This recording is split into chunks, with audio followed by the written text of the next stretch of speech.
23. The characteristics of corruption. Let us observe the following characteristics in that condition of society from time to time necessary, which is designated by the word corruption. Immediately upon the appearance of corruption anywhere, a motley superstition gets the upper hand, and the hitherto universal belief of a people becomes colourless and impotent in comparison with it. For superstition is free thinking of the second rank. He who gives himself over to it selects certain forms and formulae which appeal to him and permits himself a right of choice. The superstitious man is always much more of a person in comparison with the religious man, and a superstitious society will be one in which there are many individuals and a delight in individuality. Seen from this standpoint, superstition always appears as a progress in comparison with belief, and as a sign that the intellect becomes more independent and claims to have its rights. Those who reverence the old religion and the religious disposition then complain of corruption. They have hitherto also determined the usage of language, and have given a bad repute to superstition, even among the freest spirits. Let us learn that it is a symptom of enlightenment. Secondly, a society in which corruption takes a hold is blamed for effeminacy, or for the appreciation of war, and the delight in war perceptibly diminish in such a society, and the conveniences of life are now just as eagerly sought after as were military and gymnastic honours formerly. But one is accustomed to overlook the fact that the old national energy and national passion, which acquired a magnificent splendour in war and in the tourney, has now transferred itself into innumerable private passions, and has merely become less visible. Indeed, in periods of corruption, the quantity and quality of the expended energy of a people is probably greater than ever, and the individual spends it lavishly, to such an extent as could not be done formerly. He was not then rich enough to do so. And thus it is precisely in times of effeminacy that tragedy runs at large in and out of doors. It is then that ardent love and ardent hatred are born, and the flame of knowledge flashes heavenward in full blaze. Thirdly, as if in amends for the reproach of superstition and effeminacy, it is customary to say of such periods of corruption that they are milder, and that cruelty has then greatly diminished in comparison with the older, more credulous and stronger period. But to this praise I am just as little able to assent as to that reproach.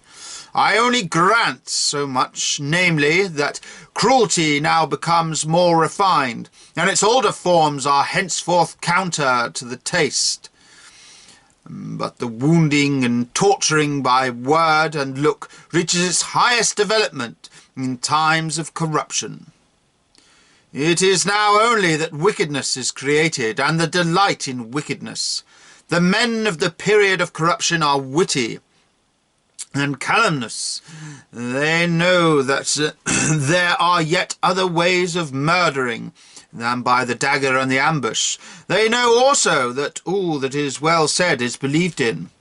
Fourthly, it is when morals decay that those beings whom one calls tyrants first make their appearance.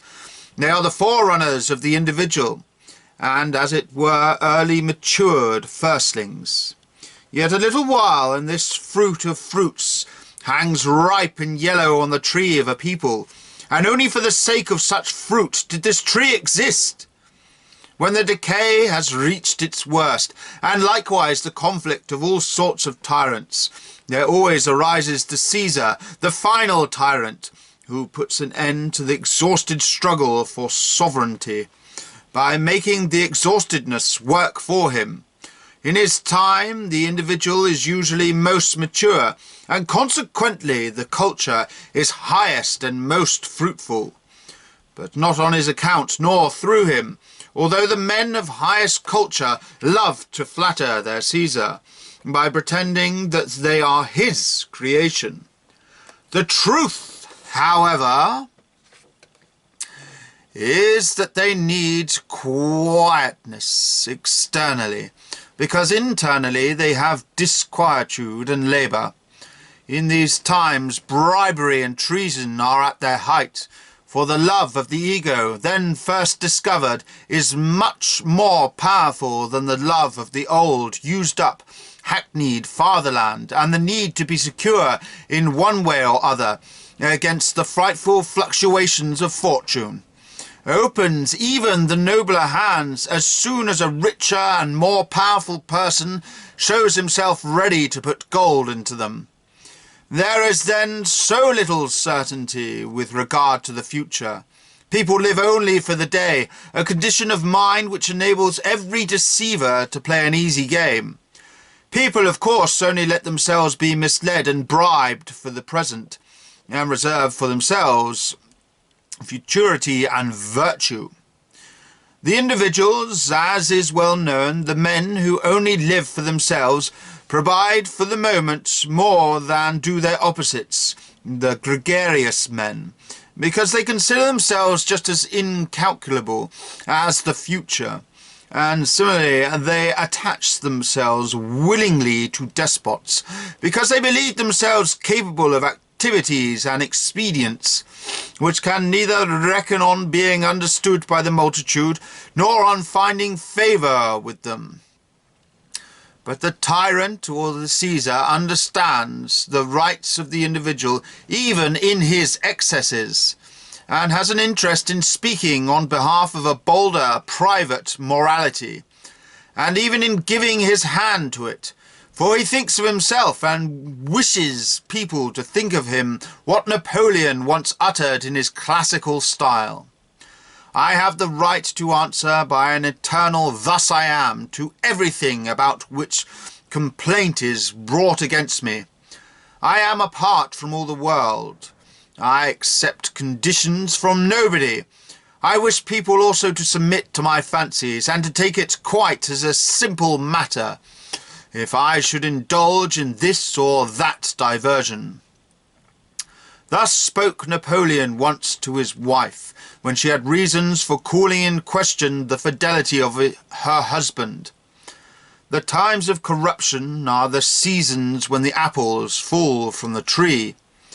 I mean the individuals, the seed-bearers of the future, the pioneers of the spiritual colonization and of a new construction of national and social unions. Corruption is only an abusive term for the harvest time of a people.